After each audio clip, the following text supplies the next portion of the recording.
প্রিয় দর্শক, আসসালামু আলাইকুম। আজ আমরা অষ্টম শ্রেণীর প্রথম অধ্যায়ের জন্য ৮ ক্রমের ম্যাজিক বর্গ তৈরি করব। আমরা জানি ম্যাজিক বর্গ হচ্ছে এমন একটা বর্গ যার ডানে বামে উপর নিচে সব দিকে ঘর সংখ্যা সমান থাকে। তাহলে ৮ ক্রমের ম্যাজিক বর্গের এই দিকে ঘর হবে ৮টা এবং এই দিকে ঘর হবে ৮টা। মোট ঘর হবে ৮ গুণন ৮ অর্থাৎ ৬৪টা। এই ৬৪টা ঘর আমরা ১ থেকে ৬৪ পর্যন্ত ক্রমিক সংখ্যা দিয়ে এমনভাবে পূর্ণ করব যেন ডানে বামে উপর নিচে কোনাকুনি সব দিকে যোগ করলে একই সংখ্যা পাওয়া যায়। সেই সংখ্যাটা হবে ৬৪। এই ম্যাজিক সংখ্যা কিভাবে নির্ণয় করা যায় তার একটা সূত্র আছে। আমার আরও একাধিক ভিডিও আছে, আপনি এখানে দেখলে দেখতে পারবেন। ঠিক আছে, আজ আমরা এই ৮ ক্রমের ম্যাজিক বর্গটা পুরা করব এমনভাবে যেন ১ থেকে ৬৪ পর্যন্ত সংখ্যাগুলো দিয়ে যেন তার ডানে বামে কোনাকুনি উপর নিচে সব দিকে যোগ করলে ৬৪ ২৬০ হয়। ঠিক আছে, চলুন শুরু করা যাক। শুরু করার আগে আমি এরকম একটা ৮ ক্রমের এইদিকে ৮টা ঘর এদিকে 8টা ঘর দিয়ে একটা ৬৪টা ঘর এঁকে নিব। তারপরে প্রতিটা ঘর এই যে মাঝ বরাবর একটা করে দাগ দিয়ে দিব কোনাকুনি। এরপরে এই মাঝ বরাবর একটা দাগ দিয়ে নিব। এটা হচ্ছে করার সুবিধাতে একটা টেকনিক। এরপর হচ্ছে যেখানে 4 ঘর 1 2 3 4 4 নাম্বার করে এই মাথা থেকে এই 4 নাম্বার করে এই মাথা পর্যন্ত, এই মাথা থেকে হচ্ছে এই মাথা পর্যন্ত, আবার এই যে এইখান থেকে এই মাথা পর্যন্ত, এখান থেকে এই মাথা পর্যন্ত এভাবে আমরা দাগ করে নিব। অর্থাৎ দেখেন সবসময় মাঝ বরাবর এখানে 1 2 3 4 নাম্বার দাগ, এখানে 1 2 3 4 নাম্বার দাগ, 1 2 3 4 নাম্বার দাগ, এভাবে সব বরাবর আমরা এরকম করে দাগ কেটে নিব। ঠিক আছে, এরপরে আমরা সংখ্যা বসানো শুরু করব। কিভাবে বসাবো? তাহলে দেখেন সবগুলো বর্গ ঘরের মধ্যে আবার কিছু কিছু এই দাগ দেওয়ার কারণে এই বর্গগুলোর মাঝখান দিয়ে কিছু দাগ গেছে, আবার কিছু কিছু ঘরে কোনো দাগ নাই। তাহলে দুই রকমের ঘর আছে। এক ঘরে আমার এই যে ক্রস দেওয়ার পরে কিছু দাগ ওই ঘরের উপর দিয়ে গেছে, আর কিছু ঘর আমার খালি।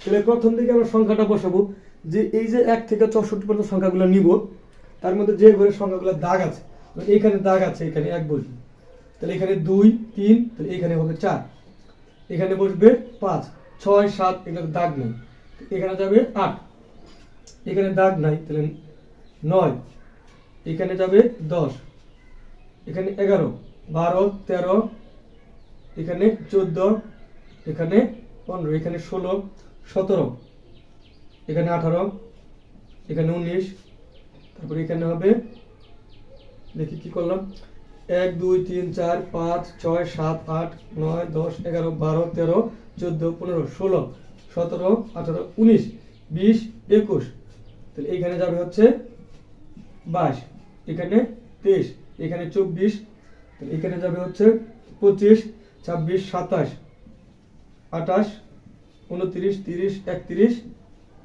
32, এখানে যাবে 33 34 35 36 37 38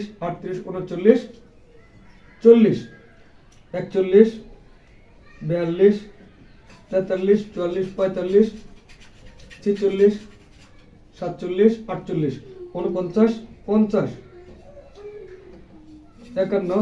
51 52 53 54 55 56 57 58 59 60 61 62 63 64। অর্থাৎ আমার যে ঘরগুলোতে এই যে ক্রস দাগ দেওয়ার পরে দাগ পড়েছে সেই ঘরগুলো থেকে 1 থেকে 64 পর্যন্ত সংখ্যাগুলো সিরিয়াল লিখে গেছি। যে ঘরটা খালি দাগ পড়ে সেই ঘরের সংখ্যাটা লিখে নেই। এখানে আবার দেখেন 1, এখানে দাগ আছে 1, দাগ নাই লিখি নাই, দাগ নাই লিখি নেই, তাহলে 1 2 3 4, এই ঘরে দাগ আছে 4, এই ঘরে দাগ আছে 5, এই ঘরে দাগ নাই 6 7, এই ঘরে দাগ আছে 8। ওকে, এইভাবে আমি 1 থেকে 64 পর্যন্ত সংখ্যাগুলো লিখে নিয়েছি। এরপরে আবার উল্টা দিক থেকে লেখা শুরু করব, উল্টা দিক থেকে পূর্ণ করবো। অর্থাৎ যে ঘরগুলোতে কোনো দাগ নাই সেই ঘরগুলোতে সংখ্যা বসবো। কিভাবে? এই দিক থেকে শুরু করব।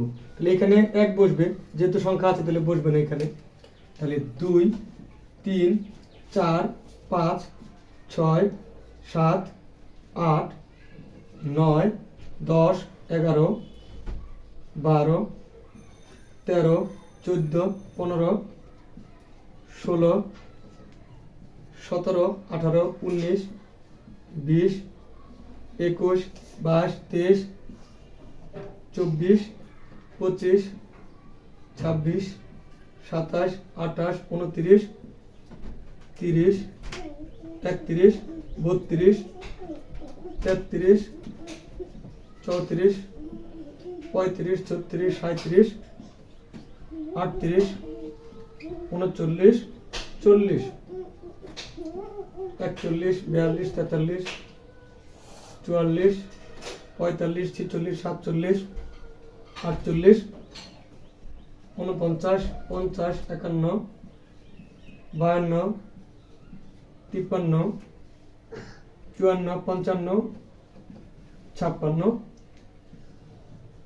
57, 58, 59, 60, 61, 62, 63, 64। এখন দেখেন সবগুলা ঘরে আমার সংখ্যা আছে। এখন সব দিকে যোগ করে দেখেন, এদিকে যোগ করলেন 260, এটা যোগ করলে 260, এটা 260 হবে, এটা 260, এটা 260। এবং এইদিকে যদি যোগ করেন 260 হবে। যদি এইদিকে এই যে এইখানে যোগ করেন তাতেও কি হবে 260 হবে। এবার আপনি এই দিকেও যোগ করেন তাও 260 হবে।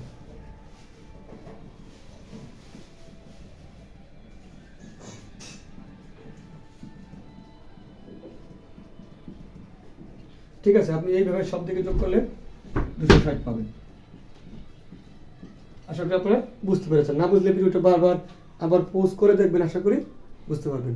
সবাইকে ধন্যবাদ। আসসালামু আলাইকুম।